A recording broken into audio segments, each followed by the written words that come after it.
غازی کو پھانسی کا حکم دیا. مجھے بتاؤ آج ان کے نام سے کوئی واقف ہے؟ غازی دا عرس ہر سال منایا جاتا کہ نہیں جایا جاتا؟ اس کی وجہ کیا ہے میرے دوستو؟ غازی علم الدین شہید رحمت اللہ تعالیٰ نے 18 سال کے قریب عمر سی صرف. کتنی دس لگا وجہ کی ہے صرف 18 سال.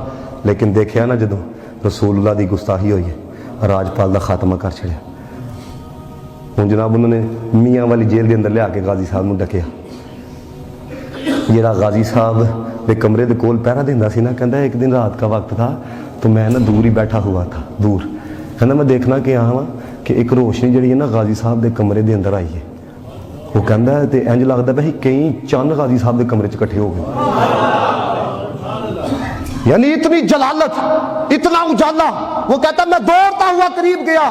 کہتا جب میں جیل کے قریب گیا مجھے غازی علم الدین شہید نظر نہیں آیا. وہ کہندا میں اتنا پریشان ہویا میں کہ لگدا غازی صاحب چلے گئے نے تے ہون وہ جڑے وڈے عہدے دار نے مینوں پھڑ کے پھانسی لان گے کیونکہ میری ڈیوٹی کے ہوتے ہوئے یہ غائب ہوا ہے. وہ کہندا میں اپنی موت دی طرف جانا پیا سا کہ اب مجھے پھانسی پہ لگایا جائے گا اب مجھے ٹانگا جائے گا. وہ کہتا ہے پھر کچھ لمحوں کے بعد مجھے چمک محسوس ہوئی.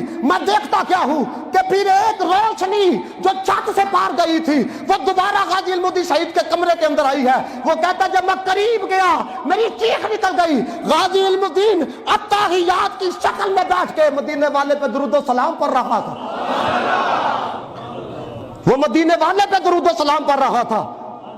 وہ جدی ڈیوٹی سی نا وہ کہندا ہے میں غازی علم الدین شہید نو آکھیا میں کہا یہ تو بتا غازی گیا کتے سے؟ غازی یہ تو بتا گیا کتے سے؟ غازی علم الدین کہتا ہے تجھے میرے جسم سے کام تھا نا تو بس تو اپنے کام سے کام رکھ میرا وجود آ گیا. اس نے کہا غازی جن کے لیے تو آیا ہے غازی جن کے لیے تو آیا ہے ان کی قسم دے کے کہتا ہوں بتا یہ جو روشنی آئی تھی تو غائب کہاں پہ ہو گیا تھا؟ غازی علم الدین شہید کہتا ہے قسم پیدا کرنے والے کی یہ جو روشنی اتری تھی اعلیٰ حضرت نے ابھی نہیں کہا تیری نسل پاک میں ہے بچہ بچہ نور کا تو ہے عین نور تیرا سب گرانہ نور کا. اس نے کہا وہ جو روشنی اتری تھی وہ علی المرتضیٰ تھے اور انہوں نے مجھے آ کے کہا غازی جن کے نام پہ تو نے پہرا دیا ہے جن کی عزت پہ تو نے پہرا دیا ہے وہ مدینے والا تجھے مدینے میں یاد کر رہا.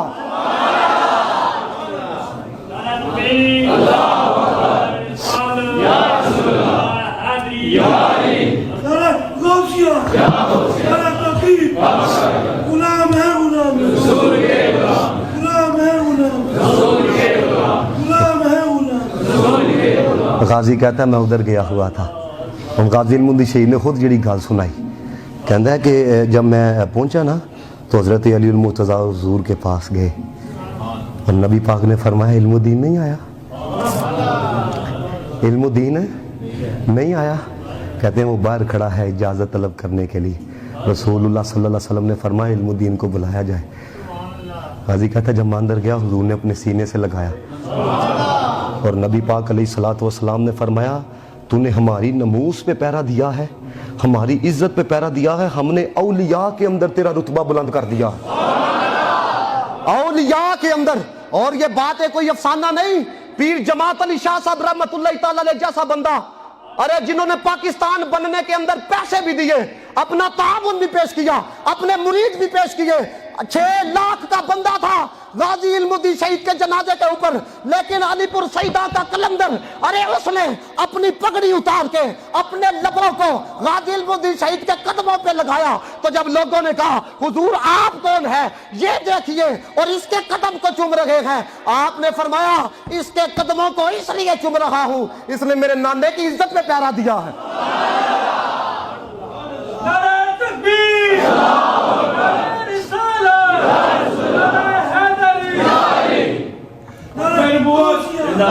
تاجدار ختم نبوت تاجدار ختم نبوت. اور میرے دوستوں غازی نے آپ ہی دسیا کہتا ہے جب حضرت علی المرتضیٰ شیر خدا رضی اللہ تعالیٰ عنہ میری طرف مخاطب ہوئے نا کہنے لگے اگر پریشان ہو تو بچا لیتے ہیں اگر پریشان ہو تو بچا لیتے ہیں. اب سننا ذرا بے دام ہی بک جائیے بازار نبی میں اس شان کے سودوں میں خسارے نہیں ہوتے. اس نے کہا مولا کائنات کو کہ جب دیکھا ہوا نہیں تھا میں تو اس وقت بھی جان قربان کرنے کے لیے تیار تھا، اب تو رخ مصطفیٰ کو دیکھ لیا ہے، اب بار بار مجھے مارا جائے اب تو جانے دینے کی بھی چس آ جائے گی۔ اس نے کہا جب دیکھا ہوا نہیں تھا میں تو اس وقت بھی قربان ہو گیا تھا، تو جب دیکھ لیا ہے، وہ کسی نے لکھا نا، تن من وارا جس نے دیکھا چہرہ کملی والے کا، مل کے ذرا، تن من وارا جس نے دیکھا چہرہ والے کا، تن من وارا جس نے دیکھا چہرہ کملی والے کا، ایک بار وخا دے مولا سانو جلوہ کملی والے دا، سارے ایک بار دکھا دے مولا سانو جلوہ کملی والے دا۔ میں یہ صرف یہ موضوع میں نے اس لیے رکھا، دوستو یاد رکھیا جائے کبھی حضور کی عزت پہ کمپرومائز نہ کرنا۔ کچھ باتیں وہ ہوتی ہیں جو کرنے والے نہیں ہوتی لیکن ذہن میں ہوتی ہیں، کبھی حضور کی عزت پہ کمپرومائز نہ کریا جائے کبھی بھی۔